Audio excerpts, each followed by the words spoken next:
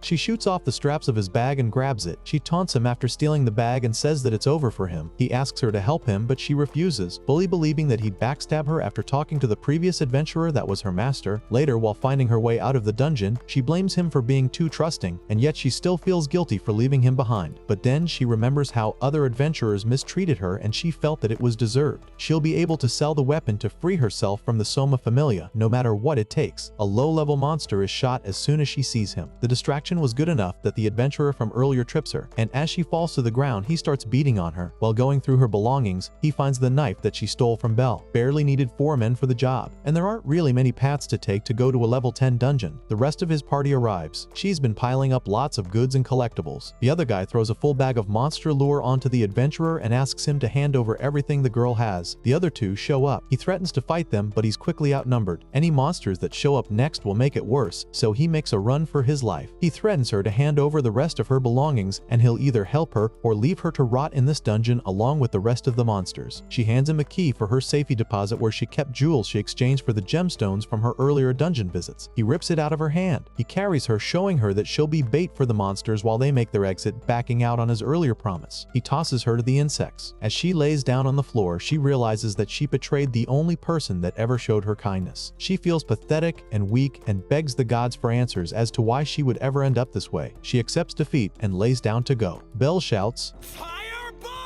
and all the insects vanish. Miss Ina implores Hestia to warn Belle about his supporter. He fights off the monsters and takes them all down. The girl is confused. How could he come back to her after all the tricks she pulled? But according to the goddess Hestia, he deems Lily worthy of help and that he was in the same place as her once, and all she needs is a helping hand. And Hestia trusts in Belle's judgment either way, so she decided not to interfere. Belle survived his encounter with the orcs as another adventurer, possibly Ace Wallenstein, lent him a helping hand and quickly disappeared afterwards. The girl feels guilty for tricking Belle the entire time and becomes angry at him for not letting her hit the dust. She thinks he's stupid for never questioning her actions. She'd never share items that she deemed too valuable, and sometimes even went as far as splitting the money in her favor, even though Belle was doing all the work. He said he did it because she was a girl. She calls him a creep and a weirdo. He promises her to always have her back and keep her safe, that he did all of this for her because this is what she needed at the time. Later on, Belle pays a visit to Miss Ina. After filling her in on everything, he hopes that she's not mad at him for letting Lily betray him for so long, but she doesn't mind and is glad he's safe. The nameless goddess, assessing Belle's capabilities, realizes that his reluctance can be eliminated as long as he continues to grow stronger. The next day, walking downtown, Belle and Lily discuss Lily's ability to transform. She thinks people will forget about her as if she's never returned from the dungeon. She changes the topic, reminding him of her betrayal, saying that if he can't forgive her, then she completely understands. He just tells her to move on and that everything will be fine. Lily and Belle visit the goddess. Lily Ruka introduces herself and swears her undying allegiance to her master Belle. Hestia says she's not okay with what she did, especially after betraying Belle, and now she shows up as a guest at her home. And since Belle is too naive to punish her, she'll take matters into her own hands. The goddess takes a few seconds to decide, and her extremely over-the-top, completely unfair punishment was to look after and protect Belle, and to make sure no one ever tricks him again. Lily is relieved to hear of the outcome as she expected something else entirely. She says she's not doing this for her, but for Belle, and since no one is watching over Belle, he's gonna fall prey to something else. She explains to her that she shall prove herself if she wants to gain the goddess's trust, and all the guilt she feels won't go away until she takes action. Lily obeys the goddess's commands. Belle shows up with tea while the goddess whispers to Lily to not get too close to him. She hugs Belle tightly while continuing to telepathically threaten Lily to not touch Belle. The language is so vile that Lily stands there in awe, but then she proceeds to take it as a challenge, and they both start fighting over Belle as he very slowly walks away. Belle arrives at the guild, but he can't see Miss Ina at the counter. She spots him, and along with her the princess, and as she calls for him, he tries to pretend he wasn't there, hits his head and falls. Miss Ina asks him, why is he being such a chud? Aiz jumps to him. He continues being absolutely insane. Miss Ina informs him that Aiz wanted to speak to him. Aiz recognizes Belle and apologizes to him for letting the minotaur loose. He apologizes to her for running away each time she confronted him. She hands over his armor. While walking together, she expresses that he's leveling up at a grade level. He calls himself a loser, but she says no one really taught him how to fight, and she offers him an opportunity to train with her. Later during the evening, Aiz gets in her battle armor and Belle asks, how are they going to start their training session? She still doesn't really know what to start with. She seeks out his weapon, asks him if he knows any martial arts, but he doesn't. Aiz tells him since the knife is his weapon of choice, they'll start simple, and so she starts. Belle doesn't really know what she just did and asks her to repeat, but she was halfway through her moves and turns around to kick him. Belle falls to the ground. She apologizes. Afterwards, he stands again and she asks him to show her what he got. lot. She realizes that Bell relies on his reflexes and that he's not moving on his own accord. Therefore, he needs to be in tune when it comes to battle. His fear is important and keeps him on guard, but his fear runs much deeper to the point that it stops him from getting to his full potential. He swings again and she parries. He starts swinging again and misses every time. Aiz punishes him for lacking in both skill and strategy and that he should combine both. He tries again, but this time she bonks him unconscious. An adventurer in the dungeons meets a minotaur and it swings at him.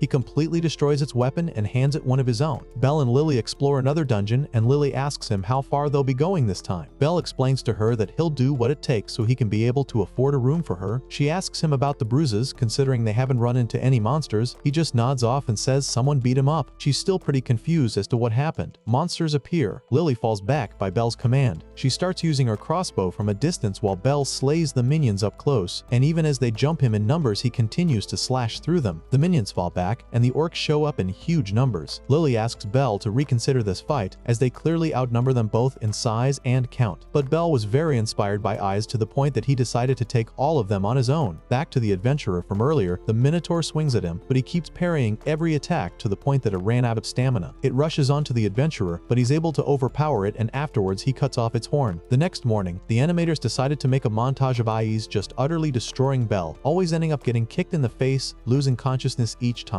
Even though Aiz has been winning all their duels, she still admits he's exceptionally strong and proceeds to ask him how come he's made it this far. He explains to her that he intends to be as strong as someone else, and she expresses that she shares the same goal. The next part of their training involves sleep. Aiz explains that they should be able to nap anywhere, no matter the circumstances. She lays down on the floor and Bell lies next to her. A few seconds later, Bell is still awake while Aiz is completely asleep. He realizes that she's completely out of it. He starts hallucinating his grandfather as an orb, and the orb starts provoking him to steal a smooch off the princess. Hestia also shows up as an orb and tells him that he'd never do anything like this. The orbs start fighting each other, and the truth is revealed that Bell is actually clinically insane and everything that went on the entire time was all in his head. Back to the Sheenthrop adventurer from earlier, the minotaur is seen to be completely exhausted, but it does not want to stop fighting. Bell and Aiz go downtown to eat. They go to a food stand, and as Aiz is ordering, Bell recognizes that Hestia is running the stand. Hestia jumps Bell, extremely upset that Bell is yet again hanging out with another woman. She screams her lungs to oblivion, thinking that Bell abandoned her. Later that night, in a quieter alley, Bell explains to Hestia that he's only training with Aiz, and it'll take a few more days, and nothing more than training is happening between them. Hestia starts threatening Aiz, telling her that she can't have Bell as she had found him first, and no matter what happens, she shouldn't touch him. The minotaur is seen approaching the adventurer that almost made Lily Ruka disappear, and it's much more powerful than it used to be, wielding the sword that the Sheenthrop adventurer handed to it, and after breaking the wanderer's weapon, it ends him in a single swing. Wallenstein possesses unique abilities unlike most adventurers, and Bell is aiming to get to her level at some point and dedicates his time to improving. While walking by the tavern, Seer calls out for Bell, hugging him tightly, saying that she wants him, totally means it. As they go inside the tavern, Bell is baited into washing the dishes. Seer explains that the dishes piled up while she was taking a short break, so Mamma Mia punishes her by making her wash the dishes, but instead she makes Bell do them. She runs away. Bell thinks it's a good opportunity for him to clear his mind after getting schmucked during every training session with the princess. Ryu joins him to wash the dishes, saying it's too much for him to handle on his own anyway,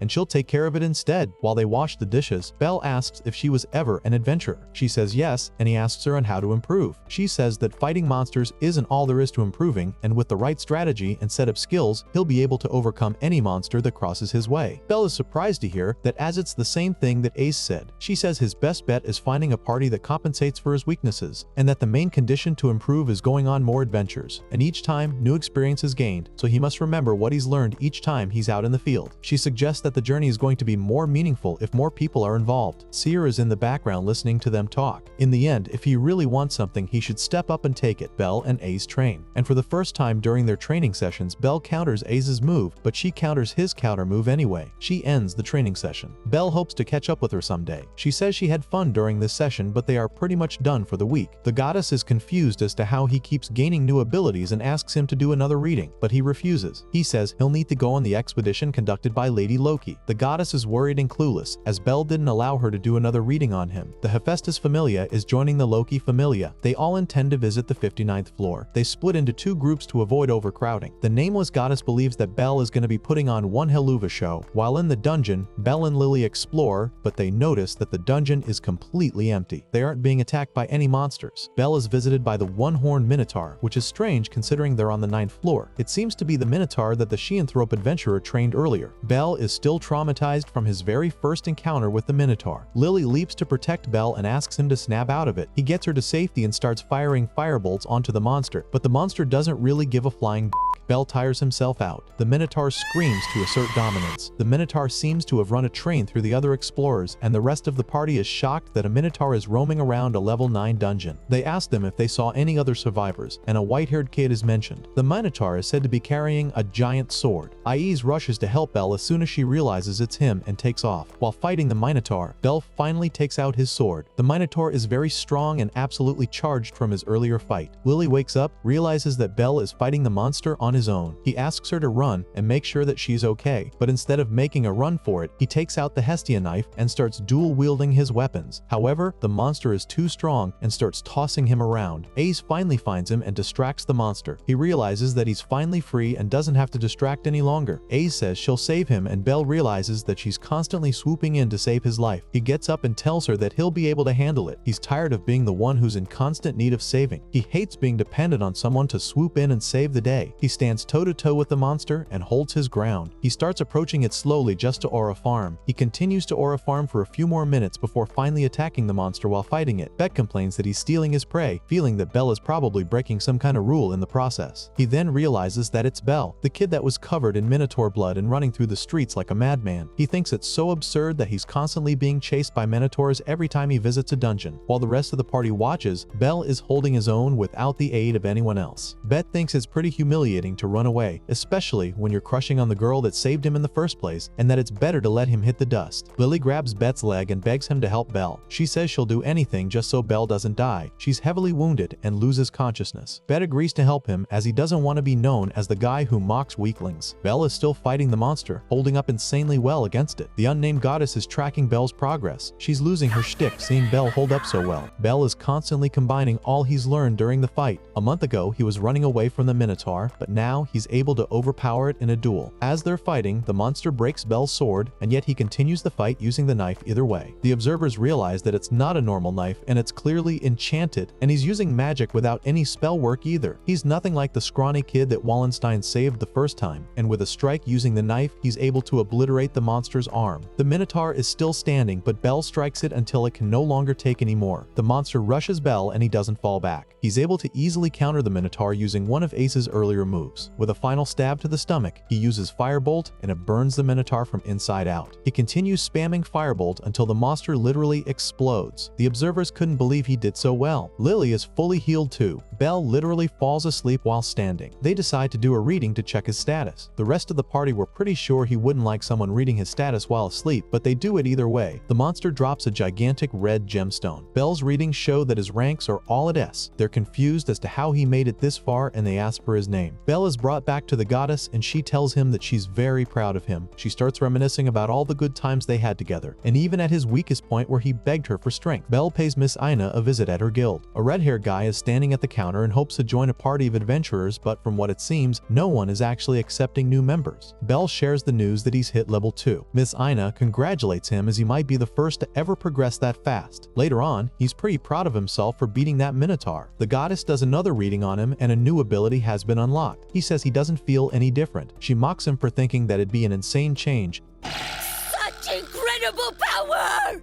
However, she comforts him and says that he'll get a feel for it eventually. While doing the reading, the name of the skill is revealed to be Argonaut, which is a skill for adventure seekers. She says he'll finally become the fairy tale hero he always dreamed of being. She mocks him for being flustered. She says that he should be able to figure out how it works in practice during his next adventure. The goddess is going to a meeting with the other gods to give the adventurers their second name. One of the meeting attendees congratulates the goddess. Her only apprentice has reached level 2 in a month. Everyone is talking about this achievement. He's the only one to beat the princess. She only took a year to reach level 2. He believes that he'll use all the leverage he has to get a name worthy of his familia apprentice, Yamato, and she agrees, saying she'd do the same. They carry on to the palace where the meeting is held. While Bell is cleaning, he starts to fantasize about his second name, Firebolt, Burning Blaze of Death, Burning Firefighter, Tornado Typhoon, and come to think of it, he should probably stop thinking at all. All the names suck. Hestia arrives after the meeting and breaks the news about his new name, and honestly, Burning Blaze of Death was a better fit than the rookie. Oh well. Bell Belle and Lily are served drinks by Sia and Ryu, and the other adventurers at the tavern start talking about Belle for ranking up so quickly. He notices, but Lily comforts him, saying it's what usually happens when you rank up. Ryu says Mamma Mia wants them to spend as much money as possible, so they all share the table. Now Ryu and Sia don't have to work, and they get to spend time with Lily and Belle. Ryu shares that she heard that Lily and Belle plan to visit the middle floors, like floor 13 of the dungeons. Belle confirms that they are planning to do that. She explains to them that it probably isn't a good idea considering their party only consists of 2 people, and they're going to need more adventurers on their trip. The monsters down there are much more in numbers and require more skill and strategy than they currently possess. She suggests they start looking for new members. Belle doesn't really know anyone he can trust enough to go along with him. One of the people in the tavern approaches Belle at his table, saying that he has a party of level 2 members who usually go to the middle floors, but in exchange for their camaraderie, they want to share the women at his table, saying that it's only fair to be giving something in return. None of them are amused by his theatrics. Ryu asks him to be respectful and leave. As he attempts to lay a hand on her, Ryu quickly uses the beer cup to confiscate his hand. As he attempts to swing at her again, Mamma Mia smashes the table in anger, saying that this is neither the time nor place for them to be doing any of this, and that the tavern is a place for rest. They apologize and get on their way, but Mamma Mia says, "Don't forget about your bill, you jackass!" They come back to drop a bag full of Valis on the table. The next morning, Belle is searching the store for new armor. He's looking for the armor that is labeled with Welf Krazo, considering that the name is engraved on the back of his armor. A red-haired guy is screaming at the shopkeeper for some reason, but Belle ignores him and asks about the armor he's looking for. The red-haired guy laughs hysterically in disbelief, but as it turns out, that is the Welf Krazo. He finds it odd that someone is actually interested in his work. They sit outside. He says he never expected to meet Mr. Krazo in person. He doesn't really appreciate the formal talk, but Belle continues to call him Mr. Welf. While they chat, Belle realizes that everyone is staring at them. Welf says it's just business, nothing more than a territorial dispute, and he's actually more interested in Belle, who became a regular after purchasing more than one armor piece. He asks Belle to be a part of his party in exchange for special offers on his services, like weapons or armors. Belle accepts his offer, and he becomes a member of their party. Lily, Belle, and Welf go together to a floor 13 dungeon, but Lily's upset that Belle never discussed adding a third member to the team with her, and tells Welf that he should have gone adventuring with someone of his familia, but Welf isn't really on good terms with them. Lily is surprised that Belle fell for a sob story in exchange for armor. Welf didn't realize that he'd be that much of a burden and calls her Pipsqueak. She's infuriated by the name calling, but Belle tries to calm her down. He tells her that Welf Krazo is an excellent blacksmith. Lily instantly recognizes the name, and as it turns out, the Krazo Familia are cursed and have fallen long ago as a family of blacksmiths. The Krazo used magic to enchant their weaponry, but all of a sudden they lost their abilities and afterwards their reputation, leaving them with nothing. Welf asks to let it go and that the past is in the past. Orcs rise from the ground. Krazo takes out his greatsword and Lily her crossbow, setting aside their differences temporarily to fight the upcoming waves of orcs. They fight side by side. Belle realizes that his powers are finally starting to manifest with an increase in his agility and strength. He tries out his firebolt spell and he's able to take out a giant lizard in one hit. He's starting to get closer to the princess's level. Greatness is finally at the doors. The Loki party is seen fighting a gigantic lava monster. Their party leaders note that they seem to be more competitive. They were very motivated to see that skinny kid take that minotaur on his own, as they have never seen anything like it, and they note his name to be Belle Crenell. As soon as Ayaz Wallenstein hears the name, she joins them too and starts taking out monsters as well. Belle's party completely took out a wave of monsters. Lily is picking up the gemstones. Welf and Belle realize that there aren't as many things to worry about, and it makes it a little bit easier to do their job, and their combat style changes. While resting, they see another party coming their way. Hey, Sparkles. What's that? Says Krazo, commenting on Belle's all of a sudden glowing hand. But Belle doesn't really know what's going on either. The party that was approaching them starts running. They're being chased by a drake. Krazo shouts to Lily to get out of the way. The drake turns around to Lily and screams to assert dominance. Belle shoots out a firebolt and he takes down the drake in one shot. Back home, Hestia tells him that this is the Argonaut effect and gives him an opportunity to fight back with increased strength if he's facing a large threat. She likes to call it hero shot, perfectly fitting his fairy tale wannabe.